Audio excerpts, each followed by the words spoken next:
இப்படி ஒரு பாம்பு தக்காளியை கடிக்கிற மாதிரியான ஒரு வீடியோ சமூக வலைதளங்கள்ல இப்போ வைரல் ஆகிட்டு இருக்கு. இந்த வீடியோவை என் ஃப்ரெண்டு எனக்கு அனுப்பி, இப்போ ஒரு காய்கறியை வாங்கி சாப்பிட்றதுக்கு எனக்கு பயமா இருக்கு, இந்த மாதிரியான தக்காளி எல்லாம் கடிச்சு வந்துச்சுன்னா அதை நம்ம சாப்பிட்டு நமக்கும் அந்த விஷம் பரவி நம்ம இறந்து போறதுக்கு கூட வாய்ப்பு இருக்குல்ல அப்படின்னு கேட்டிருந்தான்.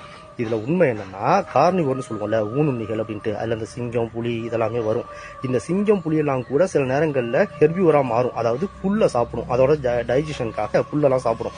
ஆனா தாவர உணவையே சுத்தமா சாப்பிடாம முழுக்க முழுக்க மற்ற உயிரினங்களை, இல்லைன்னா அந்த உயிரினங்களோட முட்டையை, இந்த மாதிரி உயிரினங்களை மட்டுமே சாப்பிடக்கூடிய ஒரு உயிரினம் இந்த உலகத்துல இருக்குன்னா அது பாம்பு தான். எந்த ஒரு வகை பாம்புமே எந்த ஒரு வகையான தாவரத்தையும் சாப்பிடவே சாப்பிடாது. அதுங்க சின்ன சைஸ்ல இருந்துச்சுன்னா பூச்சில தொடங்கி பெரிய சைஸ்ல இருந்தா பெரிய பெரிய ஆடு மான் இந்த மாதிரி வரைக்கும், மலைப்பாம்பெல்லாம் இந்த மாதிரி வரைக்கும் ஊனுண்ணியாக மட்டுமே இருக்கிறது பாம்புகள் தான். அப்படி இருக்கும்போது இந்த பாம்பு போய் ஏன் தக்காளியை கடிக்குதுன்னா, அந்த வீடியோ நல்லா உத்து பாத்தீங்கன்னா தெரியும், அந்த பாம்புக்கு மேல ஒரு கட்டையை வச்சு அழுத்தி பிடிச்சிட்டு இருக்காங்க. ஏதோ ஒரு தோட்டத்துக்குள்ள அந்த பாம்பு வந்துருச்சு போல. அது ஒரு கண்ணாடி விரியன் பாம்பு, கடுமையான விஷம் நிறைஞ்ச பாம்பு தான் அது. அதை ஒரு கட்டையால அழுத்தி ஒருத்தர் பிடிச்சிட்டு இருக்காரு. அவரோட காலுமே அந்த வீடியோல பின்னால தெரியுது பாருங்க.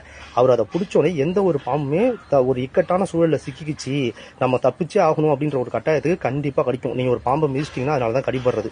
அப்போ அது கடிக்கும். அப்போ அந்த பாம்புக்கு எது வாட்டமா சிக்கிச்சுன்னு பார்த்தா பக்கத்துல இருக்க அந்த தக்காளி பழம் தான்.